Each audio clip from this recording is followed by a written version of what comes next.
ਖੁਸ਼ਵੰਤ ਸਿੰਘ ਵੱਲੋਂ ਲਿਖਤ ਪੁਸਤਕ ਸਿੱਖ ਇਤਿਹਾਸ ਭਾਗ ਦੂਸਰਾ ਦਾ ਅੰਤਮ ਭਾਗ ਦਾ ਆਖਰੀ ਹਿੱਸਾ ਭਾਗ 2। ਇੱਕ ਅਜੀਬ ਸਥਿਤੀ ਸੀ ਕਿ ਜਦੋਂ ਬਾਕੀ ਦੇ ਸਾਰੇ ਪੰਜਾਬ ਵਿੱਚ ਬੇਚੈਨੀ ਸੀ, ਇਸ ਦਾ ਸਭ ਤੋਂ ਵੱਡਾ ਸ਼ਹਿਰ ਲੁਧਿਆਣਾ ਤਰੱਕੀ ਕਰ ਰਿਹਾ ਸੀ ਅਤੇ ਉੱਦਮੀਆਂ, ਉਦਯੋਗਪਤੀਆਂ ਅਤੇ ਕਾਰਖਾਨੇਦਾਰਾਂ ਲਈ ਸਵਰਗ ਬਣ ਗਿਆ ਸੀ। ਇਹ ਬਾਈਸਾਈਕਲ ਅਤੇ ਉੱਨੀ ਕੱਪੜੇ ਤਿਆਰ ਕਰਦਾ ਆ ਰਿਹਾ ਸੀ ਅਤੇ ਹੁਣ ਇਹਨਾਂ ਵਸਤੂਆਂ ਦਾ ਉਤਪਾਦਨ ਦੁੱਗਣੇ ਤੋਂ ਵੀ ਵੱਧ ਹੋ ਗਿਆ ਸੀ ਅਤੇ ਸਿਲਾਈ ਮਸ਼ੀਨਾਂ ਅਤੇ ਸਹਾਇਕ ਵਸਤੂਆਂ ਦਾ ਕੇਂਦਰ ਬਣ ਗਿਆ ਸੀ।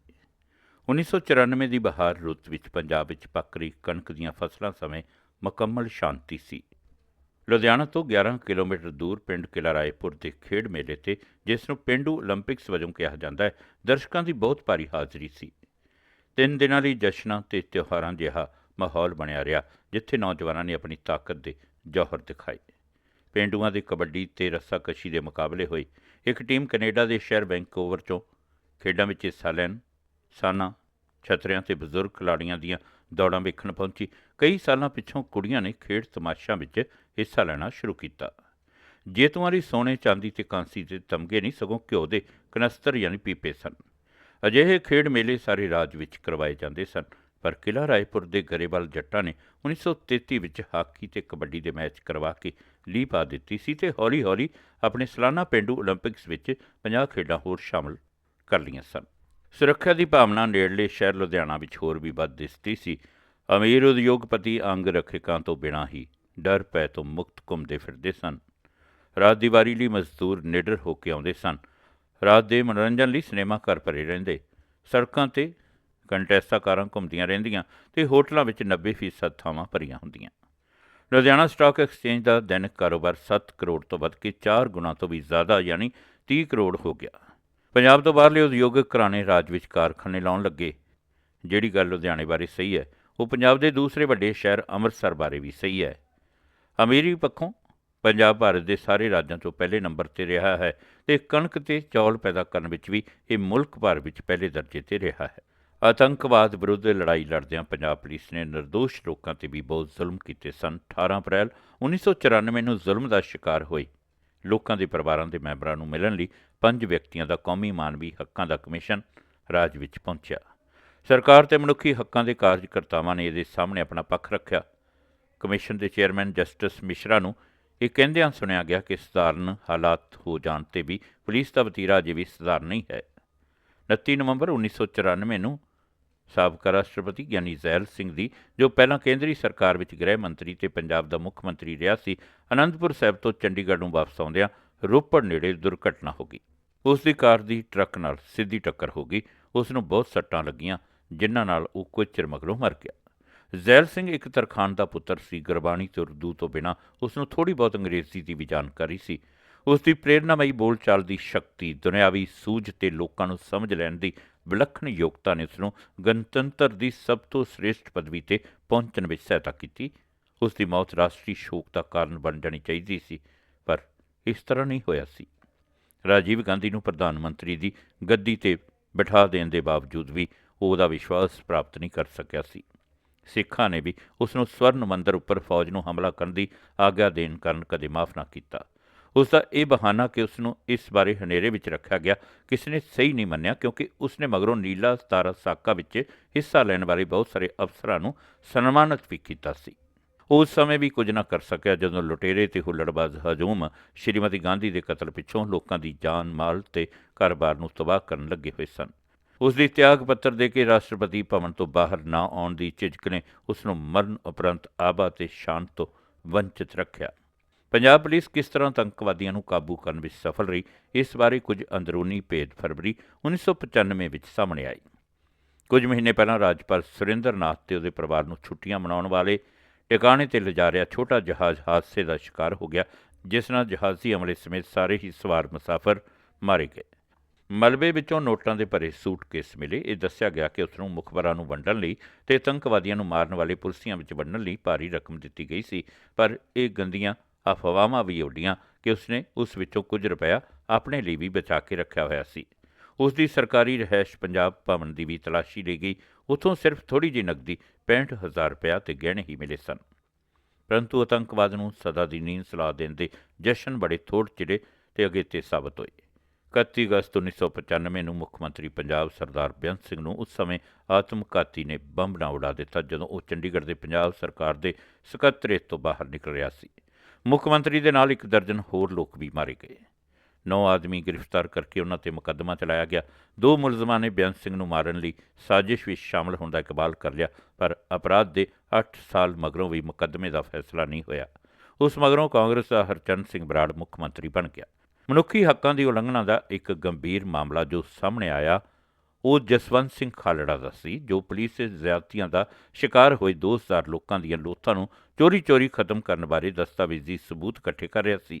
6 ਸਤੰਬਰ 1995 ਨੂੰ ਉਸ ਨੂੰ ਅੰਮ੍ਰਿਤਸਰੋਂ ਉਹਦੇ ਘਰੋਂ ਚੁੱਕ ਲਿਆ ਗਿਆ। ਕੁਝ ਦਿਨ ਮਗਰੋਂ ਉਹਦੀ ਲਾਸ਼ ਮਿਲੀ। ਭਾਵੇਂ ਉਹਦੀ ਵਿਧਵਾ ਨੂੰ 10 ਲੱਖ ਮੁਆਵਜ਼ਾ ਦਿੱਤਾ ਗਿਆ, ਪਰ ਅਪਰਾਧੀ ਨੂੰ ਕਦੇ ਗ੍ਰਿਫਤਾਰ ਕਰਕੇ ਸਜ਼ਾ ਨਾ ਦਿੱਤੀ ਗਈ। ਸ਼੍ਰੀਮਤੀ ਗਾਂਧੀ ਦੇ ਕਤਲ ਪਿੱਛੋਂ ਹੋਏ ਸਿੱਖ ਕਤਲੇਆਮ ਦੇ ਅਪਰਾਧੀਆਂ ਨੂੰ ਗ੍ਰਿਫਤਾਰ ਕਰਨ ਦੀ ਪ੍ਰਤੱਖ ਝਿਜਕ ਪਿੱਛੋਂ ਆਖਰ ਦਿੱਲੀ ਦੇ ਸੈਸ਼ਨ ਜੱਜ ਨੇ ਸਾਬਕਾ ਮੰਤਰੀ ਹਰਕਿਸ਼ਨ ਲਾਲ ਭਗਤ ਸਮੇਤ ਕੁਝ ਮੁੱਖ ਮੁਲਜ਼ਮਾਂ ਦੇ ਗ੍ਰਿਫਤਾਰੀ ਦੇ ਵਾਰੰਟ ਜਾਰੀ ਕਰ ਦਿੱਤੇ, ਪਰ ਇਹਦਾ ਕੋਈ ਅਸਰ ਨਾ ਹੋਇਆ। ਗੈਰ ਸਰਕਾਰੀ ਪੜਤਾਲੀਆ ਕਮੇਟੀ ਵੱਲੋਂ ਜਿਨ੍ਹਾਂ ਦੋਸ਼ੀਆਂ ਦੇ ਨਾਂ ਲਏ ਗਏ ਸਨ, ਉਹਨਾਂ ਦੀ ਵੀ ਤੇ ਭਗਤ ਦੀ ਵੀ ਛੇਤੀ ਹੀ ਜ਼ਮਾਨਤ ਹੋ ਗਈ। ਕਾਂਗਰਸ ਦਾ ਨਾਮ ਪਹਿਲਾਂ ਵੀ ਕਲੰਕਤ ਰਿਹਾ। ਇਸ ਦੀ ਕੁਝ ਕੀਮਤ ਹਰਚੰਦ ਸਿੰਘ ਬਰਾੜ ਨੂੰ ਵੀ ਦੇਣੀ ਪਈ। ਪੰਜਾਬ ਕਾਂਗਰਸ ਵਿੱਚ ਧੜੇਬੰਦੀ ਜੋ ਇਤਨੀ ਹੀ ਗੰਭੀਰ ਸੀ ਜਿਤਨੀ ਅਕਾਲੀਆਂ ਵਿੱਚ ਹੋਰ ਗੰਭੀਰ ਹੋ ਗਈ। ਬਰਾੜ ਨੇ ਆਪਣੇ ਮੰਤਰੀ ਮੰਡਲ ਵਿੱਚ ਬੇਅੰਤ ਸਿੰਘ ਦੇ ਸਮਰਥਕ ਸ਼ਾਮਲ ਨਾ ਕੀਤੇ ਤੇ ਇਸ ਤਰ੍ਹਾਂ ਬਾਹਰ ਰਹਿ ਗਏ, ਉਹਦੇ ਵਿਰੋਧੀ ਬਣ ਗਏ, ਕਿਉਂਕਿ ਚੋਣਾਂ ਹੋਣ ਵਾਲੀਆਂ ਹੀ ਸਨ। ਕਾਂਗਰਸ ਪ੍ਰਧਾਨ ਸੀਤਾਰਾਮ ਕੇਸਰੀ ਨੇ ਮਹਿਸੂਸ ਕੀਤਾ ਕਿ ਬਰਾੜ ਵਿੱਚ ਸਹਿਯੋਗ ਨੇਤਾ ਦੇ ਗੁਣਾਂ ਦੀ ਘਾਟ ਹੈ। ਉਸਨੇ ਰਜਿੰਦਰ ਕੌਰ ਭੱਠਲ ਨੂੰ ਇਸ ਉਮੀਦ ਨਾਲ ਮੁੱਖ ਮੰਤਰੀ ਵਜੋਂ ਚੋਣ ਕੀਤੀ ਕਿ ਉਹ ਚੋਣਾਂ ਲੜਨ ਲਈ ਧੜੇਬੰਦੀ ਖਤਮ ਕਰ ਸਕੇਗੀ। ਉਹ ਰਾਜ ਦੀ ਮੁੱਖ ਮੰਤਰੀ ਬਣਨ ਵਾਲੀ ਪਹਿਲੀ ਇਸਤਰੀ ਸੀ। ਅਕਾਲੀ ਜਦੋਂ ਵਿਰੋਧੀ ਧਿਰ ਹੋਣ ਉਸ ਸਮੇਂ ਹੀ ਉਹ ਵਧੀਆ ਕਾਰਜ ਕਰਦੇ ਹਨ। ਬਾਦਲ ਨੇ ਕਾਂਗਰਸ ਦੇ ਵਿਰੁੱਧ ਚੋਣਾਂ ਲੜਨ ਲਈ ਮਾਣ ਤੋਂ ਬਿਨਾਂ ਸਾਰੇ ਧੜਿਆਂ ਨੂੰ ਨਾਲ ਮਿਲਾ ਲਿਆ। ਉਹਦੀ ਵੱਡੀ ਸਫਲਤਾ ਤਾਂ ਸ਼੍ਰੋਮਣੀ ਗੁਰਦੁਆਰਾ ਪ੍ਰਬੰਧਕ ਕਮੇਟੀ ਦੀਆਂ ਚੋਣਾਂ ਵਿੱਚ ਉਹਦੇ ਅਤੇ ਟੌੜਾ ਦੇ ਉਮੀਦਵਾਰਾਂ ਦੀ ਜਿੱਤ ਸੀ। ਟੌੜਾ ਜੋ 22 ਸਾਲਾਂ ਤੋਂ ਪ੍ਰਧਾਨ ਚੱਲਿਆ ਆ ਰਿਹਾ ਸੀ, ਇੱਕ ਵਾਰ ਫਿਰ ਪ੍ਰਧਾਨ ਬਣ ਗਿਆ। 1996 ਦੇ ਸਾਲ ਨੇ KPS ਗਿੱਲ ਦਾ ਬਿੰਬ ਕਾਫੀ ਘਟਾ ਦਿੱਤਾ, ਜਿਸ ਨੂੰ ਪਹਿਲਾਂ ਆਤੰਕਵਾਦ ਦੇ ਦੈਂਤ ਨੂੰ ਮਾਰਨ ਵਾਲਾ ਸੰਤ ਜਾਰਜ ਮੰਨਿਆ ਗਿਆ ਸੀ। ਜੁਲਾਈ 1988 ਚੰਡੀਗੜ੍ਹ ਵਿੱਚ ਇੱਕ ਨਿੱਜੀ ਪਾਰਟੀ ਵਿੱਚ ਇੱਕ IS ਇਸਤਰੀ ਦੇ ਚਿੱਤਰਾਂ 'ਤੇ ਤਫਾ ਮਾਰਿਆ ਕਿਉਂਕਿ ਉਸਨੇ ਗਿੱਲ ਨਾਲ ਗੱਲ ਕਰਨ ਤੋਂ ਇਨਕਾਰ ਕਰ ਦਿੱਤਾ ਸੀ। ਉਸਨੇ ਗਿੱਲ ਵਿਰੁੱਧ ਅਸਮਤ ਨਾਲ ਛੇੜਛਾੜ ਕਰਨ ਤੇ ਹੱਤਕ ਇੱਜ਼ਤ ਦਾ ਫੌਜਦਾਰੀ ਮੁਕੱਦਮਾ ਦਾਇਰ ਕਰ ਦਿੱਤਾ। 6 ਅਗਸਤ ਨੂੰ ਚੰਡੀਗੜ੍ਹ ਅਦਾਲਤ ਦੇ ਮੈਜਿਸਟਰੇਟ ਨੇ ਉਸ ਨੂੰ 3 ਮਹੀਨੇ ਦੀ ਸਖਤ ਕੈਦ ਤੇ 2 ਮਹੀਨਿਆਂ ਦੀ ਸਾਧਾਰਨ ਕੈਦ ਤੇ 700 ਰੁਪਏ ਜੁਰਮਾਨੇ ਦੀ ਸਜ਼ਾ ਦਿੱਤੀ। ਉਸ ਨੂੰ ਚੰਗੇ ਚਾਲ ਚੱਲਣ ਦੀ ਜ਼ਮਾਨਤ ਦੇਣ ਤੇ ਛੱਡ ਦਿੱਤਾ ਗਿਆ। ਇੱਕ ਪੁਲਿਸ ਅਫਸਰ ਦੇ ਤੌਰ ਤੇ ਆਪਣੀਆਂ ਪ੍ਰਾਪਤੀਆਂ ਦੇ ਬਾਵਜੂਦ ਤੇ ਭਾਰਤੀ ਹਾਕੀ ਸੰਘ ਦਾ ਪ੍ਰਧਾਨ ਚੁਣੇ ਜਾਣ ਪਿੱਛੋਂ ਤੇ ਇੱਕ ਲੇਖਕ ਹੋਣ ਦੇ ਬਾਵਜੂਦ ਵੀ ਇਹ ਬੜੀ ਬਦਕਿਸਮਤੀ ਵਾਲੀ ਗੱਲ ਹੈ ਕਿ ਗਿੱਲ ਇਸ ਘਟਨਾ ਤੋਂ ਕਦੇ ਵੀ ਪੂਰੀ ਤਰ੍ਹਾਂ ਪਿੱਛਾ ਨਾ ਛੁਡਾ ਸਕਿਆ। ਰਾਜ ਵਿੱਚ ਹੋਣ ਵਾਲੀਆਂ ਚੋਣਾਂ ਨੂੰ ਧਿਆਨ ਵਿੱਚ ਰੱਖਦਿਆਂ ਮੁੱਖ ਮੰਤਰੀ ਰਜਿੰਦਰ ਕੌਰ ਭੱਠਲ ਨੇ 7 ਏਕੜ ਜਾਂ ਘੱਟ ਦੇ ਭੂਮੀ ਮਾਲਕਾਂ ਨੂੰ ਮੁਫਤ ਬਿਜਲੀ ਦੀ ਸਹੂਲਤ ਸਮੇਤ 51 ਸੂਤਰੀ ਪ੍ਰੋਗਰਾਮ ਦਾ ਐਲਾਨ ਕਰ ਦਿੱਤਾ। ਬਾਦਲ ਦੀ ਅਗਵਾਈ ਵਾਲੀ ਵਿਰੋਧੀ ਅਕਾਲੀ ਪਾਰਟੀ ਨੇ ਸਾਰੇ ਕਿਸਾਨਾਂ ਨੂੰ ਭਾਵੇਂ ਉਹ ਕਿਤਨੀ ਵੀ ਜ਼ਮੀਨ ਦੇ ਮਾਲਕ ਹੋਣ ਮੁਫਤ ਬਿਜਲੀ ਦੇਣ ਦਾ ਵੱਧ ਕੇ ਐਲਾਨ ਕਰ ਦਿੱਤਾ। ਚੋਣ ਜੂਆ ਭੱਠਲ ਤੇ ਉਹਦੀ ਪਾਰਟੀ ਦੇ ਪੂਰੀ ਤਰ੍ਹਾਂ ਵਿਰੁੱਧ ਸੀ। ਸਾਬਕਾ ਮੁੱਖ ਮੰਤਰੀ ਹਰਚੰਦ ਸਿੰਘ ਬਰਾੜ ਜੋ ਕਥਿਤ ਤੌਰ ਤੇ ਨਾਰਾਜ਼ ਸੀ, ਉਸਨੇ ਚੋਣ ਲੜਨ ਤੋਂ ਇਨਕਾਰ ਕਰ ਦਿੱਤਾ। ਇਸ ਤਰ੍ਹਾਂ ਹੀ ਯੂਥ ਕਾਂਗਰਸ ਦੇ ਮਨਿੰਦਰ ਸਿੰਘ ਬਿੱਟਾ ਨੇ ਵੀ ਇਨਕਾਰ ਕਰਕੇ ਬਾਦਲ ਨੂੰ ਪੂਰਵ ਅਨੁਮਾਨਿਤ ਤੇ ਸੰਭਾਵੀ ਜਿੱਤ ਤੇ ਬਾਗੀਆਂ ਪਾਉਣ ਦਾ ਮੌਕਾ ਦੇ ਦਿੱਤਾ। ਮੁੱਖ ਚੋਣ ਕਮਿਸ਼ਨਰ ਮਨੋਹਰ ਸਿੰਘ ਗਿੱਲ ਨੇ ਉਮੀਦ ਤੋਂ 1 ਮਹੀਨਾ ਪਹਿਲਾਂ ਹੀ 7 ਮਾਰਚ ਨੂੰ ਚੋਣਾਂ ਦਾ ਐਲਾਨ ਕਰਕੇ ਕਾਂਗਰਸ ਦੀਆਂ ਚੋਣ ਸੰਭਾਵਨਾਵਾਂ ਨੂੰ ਉਲਟ-ਪੁਲਟ ਕਰ ਦਿੱਤਾ। ਪਾਰਟੀਆਂ ਦੇ ਪੁਨਰ ਗੱਠਜੋੜ ਤੇ ਸੰਭਾਵੀ ਜੇਤੂ ਉਮੀਦਵਾਰਾਂ ਦੀ ਭਾਲ ਦੇ ਯਤਨ ਤੇਜ਼ ਹੋ ਗਏ। ਕਾਂਗਰਸ ਸਾਥੀ ਤੇ ਸਹਿਯੋਗੀ ਦਲਾਂ ਨੂੰ ਨਾਲ ਲੈਣ ਵਿੱਚ ਅਸਫਲ ਰਹੀ। ਇੱਥੋਂ ਤੱਕ ਦੋਵੇਂ ਕਮਿਊਨਿਸਟ ਪਾਰਟੀਆਂ ਵੀ ਕਾਂਗਰਸ ਦੀ ਅਗਵਾਈ ਵਾਲੇ ਧਰਮ ਨਿਰਪੱਖ ਮੁਹਾਜ਼ ਵਿੱਚ ਸ਼ਾਮਲ ਹੋਣ ਤੋਂ ਇਨਕਾਰ ਕਰ ਗਈਆਂ। ਅਨੁਸੂਚਿਤ ਜਾਤੀ ਦੀ 28% ਵੋਟ ਸੀ ਤੇ ਉਹ ਚੋਣ ਲੜ ਰਹੀਆਂ 2 ਮੁੱਖ ਵਿਰੋਧੀ ਪਾਰਟੀਆਂ ਦੀ ਕਿਸਮਤ ਨੂੰ ਪ੍ਰਭਾਵਿਤ ਕਰ ਸਕਦੀ ਸੀ, ਪਰੰਤੂ ਉਹਨਾਂ ਨੇ ਕਿਸੇ ਵੀ ਧਿਰ ਦਾ ਸਾਥ ਨਾ ਦਿੱਤਾ ਕਿਉਂਕਿ ਉਹਨਾਂ ਦੇ ਨੇਤਾ ਕਾਂਸ਼ੀ ਰਾਮ ਨੇ ਇਕੱਲਿਆਂ ਹੀ ਚੋਣਾਂ ਲੜਨ ਦਾ ਫੈਸਲਾ ਕਰ ਲਿਆ। ਜਦੋਂ ਉਮੀਦਵਾਰਾਂ ਦੀ ਚੋਣ ਦਾ ਸਵਾਲ ਸਾਹਮਣੇ ਆਇਆ ਤਾਂ ਅਕਾਲੀਆਂ ਤੇ ਕਾਂਗਰਸ ਵਿੱਚ ਕੋਈ ਫਰਕ ਨਹੀਂ ਸੀ। ਦੋਵਾਂ ਨੇ ਹੀ ਆਪਣੇ ਰਿਸ਼ਤੇਦਾਰਾਂ ਤੇ ਜਿਗਰੀ ਦੋਸਤੀ ਨੂੰ ਪਹਿਲ ਦਿੱਤੀ ਤੇ ਜਿਵੇਂ ਪੰਜਾਬੀ ਕਹਿੰਦੇ ਹਨ, ਪਹਿਲੀ ਵਾਰੀ ਭਾਈ ਦੀ, ਫਿਰ ਜਵਾਈ ਦੀ ਤੇ ਫਿਰ ਲੁਕਾਈ ਦੀ, ਭਾਵ ਦੂਸਰਿਆਂ ਦੀ। ਇਹ ਦੋਸ਼ ਲਾਇਆ ਗਿਆ ਕਿ ਬਾਦਲ ਨੇ ਵੀ ਆਪਣੇ ਰਿਸ਼ਤੇਦਾਰਾਂ ਨੂੰ ਪਹਿਲ ਦਿੱਤੀ ਸੀ, ਜਿਵੇਂ ਬਲਰਾਮ ਜਾਖੜ ਨੇ ਆਪਣੇ ਰਿਸ਼ਤੇਦਾਰਾਂ ਨੂੰ ਤਰਜੀਹ ਦਿੱਤੀ। ਉਸਨੇ ਅਮਰਿੰਦਰ ਸਿੰਘ ਪਟਿਆਲਾ ਨੂੰ ਵੀ ਲਾਂਭੇ ਰੱਖਿਆ ਕਿਉਂਕਿ ਉਸ ਦਾ ਖਿਆਲ ਸੀ ਕਿ ਉਹ ਉਸ ਦੀ ਅਗਵਾਨੀ ਨੂੰ ਇੱਕ ਮਜ਼ਬੂਤ ਦਾਅਵੇਦਾਰ ਬਣ ਕੇ ਵੰਗਾਰ ਦੇ ਸਕਦਾ ਸੀ। ਪੰਜਾਬੀਆਂ ਨੇ ਮਹਿਸੂਸ ਕੀਤਾ ਕਿ ਕਾਂਗਰਸ ਪਾਰਟੀ ਦੀ ਗੈਰ ਸੰਪਰਦਾਇਕ ਧਰਮ ਨਿਰਪੇਖਤਾ ਨਾਲੋਂ ਅਕਾਲੀ ਭਾਜਪਾ ਗੱਠਜੋੜ ਹਿੰਦੂਆਂ ਸਿੱਖਾਂ ਵਿੱਚ ਧਾਰਮਿਕ ਤਾਲਮੇਲ ਨੂੰ ਵਧੇਰੇ ਯਕੀਨੀ ਬਣਾ ਸਕਦਾ ਸੀ। ਚੋਣਾਂ ਵਿੱਚ 69% ਵੋਟਾਂ ਭੁਗਤੀਆਂ। ਅਕਾਲੀ ਭਾਜਪਾ ਗੱਠਜੋੜ ਨੇ 117 ਵਿੱਚੋਂ 93 ਸੀਟਾਂ ਤੇ ਹੁੰਜਾ ਫਿਰ ਜਿੱਤ ਪ੍ਰਾਪਤ ਕਰ ਲਈ ਤੇ ਕਾਂਗਰਸ ਸਿਰਫ 14 ਸੀਟਾਂ ਜਿੱਤ ਕੇ ਦੂਜੇ ਨੰਬਰ ਤੇ ਰਹੀ, ਜਦੋਂ ਕਿ ਬੀਐਸਪੀ ਨੂੰ 1, ਅਕਾਲੀ ਦਲ ਮਾਨ ਨੂੰ 1, ਸੀਪੀਆਈ ਨੂੰ 2 ਤੇ 6 ਆਜ਼ਾਦ ਜਿੱਤੇ ਬਾਦਲ ਮੁੱਖ ਮੰਤਰੀ ਚੁਣਿਆ ਗਿਆ। ਰਾਜ ਦਾ ਸ਼ਾਸਨ ਚਲਾਉਣ ਦੇ ਨਾਲ-ਨਾਲ ਬਾਦਲ ਨੂੰ ਬਚੇ ਖੁਚੇ ਆਤੰਕਵਾਦੀ ਦਲਾਂ ਤੇ ਮਨੁੱਖੀ ਅਧਿਕਾਰ ਕਾਰਜਕਰਤਾਵਾਂ ਦਾ ਸਾਹਮਣਾ ਵੀ ਕਰਨਾ ਪਿਆ, ਜੋ ਪੁਲਿਸ ਜ਼ਿਆਦਤੀਆਂ ਦੇ ਠੋਸ ਸਬੂਤ ਪੇਸ਼ ਕਰ ਰਹੇ ਸਨ ਤੇ ਉਨ੍ਹਾਂ ਵਿਰੁੱਧ ਲੜਨ ਵਿੱਚ ਰੁੱਝੇ ਹੋਏ ਸਨ। ਪਾਕਿਸਤਾਨ ਸਥਿਤ ਵਧਾਵਾ ਸਿੰਘ ਬੱਬਰ ਖਾਲਸਾ ਦੇ 53 ਖਾੜਕੂਆਂ ਦਾ ਨੇਤਾ ਸੀ। ਪਰਮਜੀਤ ਸਿੰਘ ਪੰਜਵੜੀ ਖਾਲਿਸਤਾਨ ਕਮਾਂਡੋ ਫੋਰਸ ਦੇ 48 ਖਾੜਕੂਆਂ ਦਾ ਨੇਤਾ ਸੀ। ਖਾਲਿਸਤਾਨ ਲਿਬਰੇਸ਼ਨ ਫਰੰਟ ਦੇ 38 ਖਾੜਕੂਆਂ ਦੀ ਅਗਵਾਈ ਡੀਐਸਪੀ ਲੋਹਾਰਾ ਕਰ ਰਿਹਾ ਸੀ, ਜਿਸ ਨੂੰ ਅਮਰੀਕਾ ਵਿੱਚੋਂ ਕੱਢ ਕੇ ਦੇਸ਼ ਵਾਪਸ ਭੇਜ ਦਿੱਤਾ ਗਿਆ ਸੀ ਤੇ ਉਹ ਹੁਣ ਜੇਲ੍ਹ ਵਿੱਚ ਸੀ। ਵਸੰਤ ਸਿੰਘ ਦੀ ਅਗਵਾਈ ਵਿੱਚ ਖਾਲਸਾ ਕਮਾਂਡੋ ਫੋਰਸ ਦੇ 8 ਖਾੜਕੂ ਸਵਿਟਜ਼ਰਲੈਂਡ ਵਿੱਚ ਸਨ ਤੇ ਪੀਐਸ ਸੇਖੋਂ ਦੀ ਅਗਵਾਈ ਵਿੱਚ ਖਾਲਸਾ ਲਿਬਰੇਸ਼ਨ ਫਰੰਟ ਦੇ 12 ਖਾੜਕੂ ਪਾਕਿਸਤਾਨ ਨੂੰ ਅੱਡਾ ਬਣਾਈ ਬੈਠੇ ਸਨ। ਇਹ ਗੁੱਟ ਅਜੇ ਵੀ ਭਾਰੀ ਨੁਕਸਾਨ ਕਰਨ ਦੇ ਸਮਰੱਥ ਸਨ। ਇਸ ਦਾ ਸਬੂਤ 8 ਜੁਲਾਈ ਨੂੰ ਬਠਿੰਡਾ ਨੇੜੇ ਗੱਡੀ ਵਿੱਚ ਧਮਾਕਾ ਕਰਕੇ ਦੇ ਦਿੱਤਾ ਗਿਆ, ਜਿਸ ਵਿੱਚ 38 ਆਦਮੀ ਮਾਰੇ ਗਏ ਸਨ ਤੇ 61 ਜ਼ਖਮੀ ਹੋ ਗਏ ਸਨ। ਇਸ ਸਮੇਂ ਹੀ ਮਨੁੱਖੀ ਅਧਿਕਾਰ ਕਾਰਜਕਰਤਾਵਾਂ ਨੇ ਇੱਕ ਰਿਪੋਰਟ ਛਾਪੀ, ਜਿਸ ਦਾ ਸਰਲੇਖ ਸੀ ਸਾੜ ਕੇ ਸੁਆਹ ਕਰ ਦਿੱਤੇ ਗਏ। ਇਸ ਵਿੱਚ ਪੁਲਿਸ ਤੇ ਇਹ ਦੋਸ਼ ਲਾਇਆ ਗਿਆ ਸੀ ਕਿ ਇਸਨੇ ਅੰਮ੍ਰਿਤਸਰ, ਤਰਨਤਾਰਨ ਤੇ ਹੋਰਨਾਂ ਥਾਵਾਂ ਤੇ ਆਕਾਰ ਨੇ 2026 ਖਾੜਕੂਆਂ ਤੇ ਉਨ੍ਹਾਂ ਦੇ ਹਮਦਰਦਾਂ ਨੂੰ ਮਾਰ ਕੇ ਸਾੜ ਦਿੱਤਾ ਸੀ। ਉਨ੍ਹਾਂ ਵਿੱਚੋਂ ਵਧੇਰੇ ਸਰਗਰਮ ਜਸਵੰਤ ਸਿੰਘ ਖਾਲੜਾ ਸੀ, ਜਿਸ ਨੂੰ ਅੰਮ੍ਰਿਤਸਰ ਤੋਂ ਉਹਦੇ ਘਰੋਂ ਹੀ ਚੁੱਕ ਕੇ ਕਤਲ ਕਰ ਦਿੱਤਾ ਗਿਆ। ਇਸ ਸਬੰਧ ਵਿੱਚ ਕੁਝ ਬਹਾਦਰੀ ਲਈ ਸਨਮਾਨਿਤ ਵਿਅਕਤੀਆਂ ਸਮੇਤ 9 ਪੁਲਿਸੀਏ ਗ੍ਰਿਫਤਾਰ ਕੀਤੇ ਗਏ। ਉਨ੍ਹਾਂ ਵਿੱਚ ਅੰਮ੍ਰਿਤਸਰ ਵਿੱਚ 2 ਵਾਰ ਰਿਹਾ ਐਸਐਸਪੀ ਅਜੀਤ ਸਿੰਘ ਸੰਧੂ ਵੀ ਸੀ, ਜਿਸ ਨੇ ਮਗਰੋਂ ਹਿਮਾਲਾ ਕੁਇਨ ਗੱਡੀ ਅੱਗੇ ਛਾਲ ਮਾਰ ਕੇ ਆਤਮ ਹੱਤਿਆ ਕਰ ਲਈ ਸੀ। ਬਾਦਲ ਨੇ ਕੈਲੀਫੋਰਨੀਆ ਦੇ ਆੜੂ ਦੇ ਬਾਗਾਂ ਵਾਲੇ ਧਨਾੜ ਕਿਸਾਨ ਦਿਦਾਰ ਸਿੰਘ ਬੈਂਸ ਨੂੰ ਆਪਣੇ ਨਾਲ ਮਿਲਾ ਕੇ ਕਾਫੀ ਲਾਭ ਪ੍ਰਾਪਤ ਕੀਤਾ, ਕਿਉਂਕਿ ਉਸਨੇ ਹੀ ਨੀਲਾ ਤਾਰਾ ਸਾਕਾ ਪਿੱਛੋਂ ਵਿਸ਼ਵ ਸਿੱਖ ਸੰਸਥਾ ਦੀ ਨੀਂਹ ਰੱਖੀ ਸੀ। ਬਾਦਲ ਨੇ ਉਸ ਨੂੰ ਪੰਜਾਬ ਵਿੱਚ ਬੁਲਾਇਆ ਤੇ ਪੰਜਾਬ ਦੇ ਅਸਲੀ ਹਾਲਾਤ ਤੋਂ ਜਾਣੂ ਕਰਵਾਇਆ। ਇਸ ਸਮੇਂ ਪੱਛਮ ਵਿੱਚ ਗੁਰਮੀਤ ਸਿੰਘ ਔਲਖੀ ਇੱਕ ਅਜਿਹਾ ਵਿਅਕਤੀ ਹੈ ਜੋ ਅਮਰੀਕਾ ਵਿੱਚ ਰਹਿ ਕੇ ਖਾਲਿਸਤਾਨ ਦੇ ਮਸਲੇ ਨੂੰ ਉਠਾ ਰਿਹਾ ਹੈ। ਪੰਜਾਬ ਵਿੱਚ ਹਾਲਾਤ ਆਮ ਵਰਗੇ ਹੋਣ ਦੀ ਨਿਸ਼ਾਨੀ ਤੇ ਸਬੂਤ ਵਜੋਂ ਸਵਰਨ ਮੰਦਰ ਵਿੱਚ ਮਹਿਲਾ ਐਲਿਜ਼ਾਬੇਥ ਤੇ ਉਹਦੇ ਪਤੀ ਡਿਊਕ ਆਫ ਈਡਨਬਰਗ ਦੀ ਯਾਤਰਾ ਸੀ। ਦੰਪਤੀ ਦਾ ਸ਼ਾਨਦਾਰ ਸਵਾਗਤ ਕੀਤਾ ਗਿਆ। ਕਿਸੇ ਸਮੇਂ ਸਿੱਖ ਵੀ ਦੂਸਰੇ ਭਾਰਤੀਆਂ ਵਾਂਗ ਬਰਤਾਨਵੀ ਪਰਜਾ ਸਨ। ਹੁਣ ਸਿੱਖ ਭਾਈਚਾਰੇ ਦੇ ਲਗਭਗ 4 ਲੱਖ ਲੋਕ ਬਰਤਾਨਵੀ ਨਾਗਰਿਕ ਹਨ ਤੇ ਬਰਤਾਨਵੀ ਪਾਰਲੀਮੈਂਟ ਵਿੱਚ ਉਹਨਾਂ ਦੇ ਮੈਂਬਰ ਵੀ ਨੁਮਾਇੰਦਗੀ ਕਰਦੇ ਹਨ। ਦਲ ਬਦਲੀ ਤੇ ਆਪਣੇ ਸਹਿਯੋਗੀਆਂ ਨੂੰ ਅੱਧ ਵਿਚਾਲੇ ਧੱਕਾ ਦੇਣ ਦੀ ਭਾਰਤੀ ਸਿਆਸਤਦਾਨਾਂ ਦੀ ਆਮ ਪ੍ਰਵਿਰਤੀ ਹੈ ਤੇ ਪੰਜਾਬ ਦੇ ਸਿਆਸਤਦਾਨਾਂ ਵਿੱਚ ਕੋਈ ਵੱਖਰੀ ਪ੍ਰਵਿਰਤੀ ਨਹੀਂ ਹੈ। ਮਿਸਾਲ ਵਜੋਂ ਬੂਟਾ ਸਿੰਘ ਨੇ ਭਾਜਪਾ ਦੇ ਗਰਬੇ ਵਾਲੀ ਕੇਂਦਰ ਸਰਕਾਰ ਵਿੱਚ ਸ਼ਾਮਲ ਹੋ ਕੇ ਮੰਤਰੀ ਦੀ ਪਦਵੀ ਸਾਂਭ ਲਈ। ਬਾਦਲ ਵੱਲੋਂ ਅਣਗੌਲਿਆ ਕਰਨ ਤੇ ਅਮਰਿੰਦਰ ਸਿੰਘ ਕਾਂਗਰਸ ਪਾਰਟੀ ਵਿੱਚ ਸ਼ਾਮਲ ਹੋ ਗਿਆ। ਉਹ ਚੋਰ ਮੋਰੀ ਰਾਹੀਂ ਕਾਂਗਰਸ ਵਿੱਚ ਦਾਖਲ ਹੋਇਆ। ਇਹ ਗੈਰ ਸਰਕਾਰੀ ਸੰਸਥਾ ਇੰਟਾਚ ਦੀ ਭਾਰਤੀ ਰਾਸ਼ਟਰੀ ਟਰੱਸਟ ਕਲਾ ਤੇ ਸੱਭਿਆਚਾਰਕ ਵਿਰਸੇ ਵਾਸਤੇ ਬਰਤਾਨਵੀ ਨੈਸ਼ਨਲ ਟਰੱਸਟ ਦੇ ਨਮੂਨੇ ਤੇ ਸਵਰਗੀ ਪ੍ਰਧਾਨ ਮੰਤਰੀ ਇੰਦਰਾ ਗਾਂਧੀ ਨੇ ਕਲਾ, ਸੱਭਿਆਚਾਰ ਤੇ ਵਾਤਾਵਰਣ ਦੀ ਸਾਂਭ ਸੰਭਾਲ ਦੀ ਸਥਾਪਨਾ ਕੀਤੀ ਸੀ ਤੇ ਇਸ ਦੀ ਵਾਰੀ-ਵਾਰੀ ਪ੍ਰਧਾਨਗੀ ਰਾਜੀਵ ਗਾਂਧੀ, ਪਿਊਪਲ ਜੈਕਾਰ ਤੇ ਭਾਸਕਰ ਘੋਸ਼, ਰਿਟਾਇਰਡ ਡੀਜੀ ਆਕਾਸ਼ਵਾਣੀ ਤੇ ਦੂਰਦਰਸ਼ਨ ਤੇ ਸਕੱਤਰ ਸੂਚਨਾ ਤੇ ਪ੍ਰਸਾਰਣ ਵਿਭਾਗ ਕਰਦੇ ਰਹੇ ਸਨ। ਇਸ ਦਾ 5 ਕਰੋੜ ਦਾ ਛੋਟਾ ਜਿਹਾ ਬਜਟ ਸੀ ਤੇ ਇਹ ਕਦੇ-ਕਦੇ ਪੁਰਾਤਨ ਇਮਾਰਤਾਂ ਤੇ ਸਮਾਰਕਾਂ ਚਿੰਨ੍ਹਾਂ ਬਾਰੇ ਨਾਜਾਇਜ਼ ਕਬਜ਼ਿਆਂ ਵਿਰੁੱਧ ਸ਼ਿਕਾਇਤਾਂ ਤੇ ਇਤਰਾਜ਼ ਸੁਣਦੀ ਸੀ। ਸਾਲ ਮਗਰੋਂ ਪਦ ਅਧਿਕਾਰੀਆਂ ਦੀ ਚੋਣ ਕਰਨ ਲਈ ਆਮ ਇਜਲਾਸ ਬੁਲਾਇਆ ਗਿਆ ਸੀ, ਪਰੰਤੂ ਇਸ ਦੀ ਅਕਤੂਬਰ ਵਿੱਚ ਹੋਈ ਮੀਟਿੰਗ ਵਿੱਚ ਜਦੋਂ ਘੋਸ਼ ਨੂੰ ਦੁਬਾਰਾ ਆਪਣੇ ਪ੍ਰਧਾਨ ਚੁਣੇ ਜਾਣ ਦੀ ਉਮੀਦ ਸੀ, ਉਹਦੇ ਲਈ ਇੱਕ ਹੈਰਾਨੀ ਵਾਲੀ ਘਟਨਾ ਵਾਪਰੀ। ਕਿਹਾ ਗਿਆ ਸੀ ਕਿ ਅਮਰਿੰਦਰ ਸਿੰਘ ਪੰਜਾਬ ਵਿੱਚੋਂ 100 ਨਵੇਂ ਭਰਤੀ ਹੋਏ ਮੈਂਬਰ ਲੈ ਕੇ ਪਹੁੰਚਿਆ ਤੇ ਪ੍ਰਧਾਨ ਵਜੋਂ ਉਸਨੇ ਆਪਣੀ ਚੋਣ ਕਰਵਾ ਲਈ। ਘੋਸ਼ ਨੇ ਸਹਿਜ ਤੇ ਖੂਬਸੂਰਤੀ ਨਾਲ ਪ੍ਰਸਥਾਨ ਕਰ ਲਿਆ, ਪਰ ਨਾਲ ਹੀ ਇੱਕ ਤਾਨੇ ਭਰੀ ਟਿੱਪਣੀ ਵੀ ਕੀਤੀ, ਜੇ ਪੰਜਾਬ ਵਿੱਚ ਸੱਭਿਆਚਾਰ ਤੇ ਵਿਰਸੇ ਨਾਲ ਇਤਨੀ ਦਿਲਚਸਪੀ ਤੇ ਮੋਹ ਹੈ ਤਾਂ ਮੁਲਕ ਦੇ ਲਈ ਸ਼ੁਭ ਸ਼ਗਨ ਹੈ। ਤਰਾਈ ਵਿੱਚ ਵਸੇ ਹੋਏ ਪੰਜਾਬੀਆਂ ਨੇ ਮਾੜਾ ਮੋਟਾ ਖਰਦੂ ਤੇ ਹੱਲਾ ਗੁੱਲਾ ਮਚਾ ਦਿੱਤਾ। ਇਹ ਪਹਿਲਾ ਜੰਗਲ ਸੀ ਜੋ ਜੰਗਲੀ ਜਾਨਵਰਾਂ ਤੇ ਮਲੇਰੀਆ ਦੇ ਭਰੇ ਹੋਏ ਦਲਦਲੀ ਟੋਬਿਆਂ ਨਾਲ ਭਰਪੂਰ ਸੀ। ਉਸ ਸਮੇਂ ਦੇ ਮੁੱਖ ਮੰਤਰੀ ਗੋਬਿੰਦ ਵੱਲਭ ਪੰਤ ਨੇ ਪਾਕਿਸਤਾਨ ਚੋਂ ਆਏ ਪੰਜਾਬੀ ਤੇ ਬੰਗਾਲੀ ਸ਼ਰਨਾਰਥੀਆਂ ਨੂੰ ਉਹ ਜ਼ਮੀਨ ਆਬਾਦ ਕਰਨ ਤੇ ਆ ਕੇ ਵਸ ਜਾਣ ਦਾ ਸੱਦਾ ਦਿੱਤਾ ਸੀ। ਪੰਜਾਬ ਦੇ ਉਤਸ਼ਾਹੀ ਤੇ ਮਿਹਨਤੀ ਕਿਸਾਨਾਂ ਨੇ ਛੇਤੀ ਹੀ ਸਾਰੇ ਇਲਾਕੇ ਨੂੰ ਭਰਪੂਰ ਫਸਲਾਂ ਦੇ ਖੇਤਰ ਵਿੱਚ ਤਬਦੀਲ ਕਰ ਦਿੱਤਾ ਤੇ ਉੱਥੇ ਖੰਡ ਮਿੱਲਾਂ ਤੇ ਸਹਾਇਕ ਕਾਰਖਾਨੇ ਲੱਗੇ। ਉੱਥੋਂ ਦੇ ਵੱਡੇ ਨਗਰ ਦਾ ਨਾਮ 1919 ਨੂੰ ਹੋਏ ਜਲਿਆਂਵਾਲਾ ਬਾਗ ਦੇ ਕਤਲੇਆਮ ਦੇ ਜ਼ਿੰਮੇਵਾਰ ਤੋਂ ਬਦਲਾ ਲੈਣ ਲਈ ਘਾਤ ਕਰਨ ਵਾਲੇ ਊਧਮ ਸਿੰਘ ਦੇ ਨਾਂ ਤੇ ਊਧਮ ਸਿੰਘ ਨਗਰ ਰੱਖਿਆ ਗਿਆ। ਜਦੋਂ 1998 ਵਿੱਚ ਉੱਤਰਾਂਚਲ ਬਣਾਇਆ ਗਿਆ ਤਾਂ ਊਧਮ ਸਿੰਘ ਨਗਰ ਵੀ ਨਵੇਂ ਪ੍ਰਾਂਤ ਦਾ ਹਿੱਸਾ ਬਣ ਗਿਆ। ਉਹਨਾਂ ਪੰਜਾਬੀ ਪ੍ਰੇਮੀਆਂ ਨੇ ਇਸ ਦਾ ਜ਼ਬਰਦਸਤ ਵਿਰੋਧ ਕੀਤਾ, ਜਿਨ੍ਹਾਂ ਨੇ ਅੱਤਵਾਦੀਆਂ ਦੀਆਂ ਜ਼ਮੀਨਾਂ 'ਤੇ ਨਜਾਇਜ਼ ਅਧਿਕਾਰ ਕਰਕੇ ਕਾਨੂੰਨ ਅਨੁਸਾਰ ਮਿਥੀ ਹੋਈ 18 ਏਕੜ ਤੋਂ ਵੱਧ ਭੂਮੀ ਬਣਾ ਲਈ ਹੋਈ ਸੀ।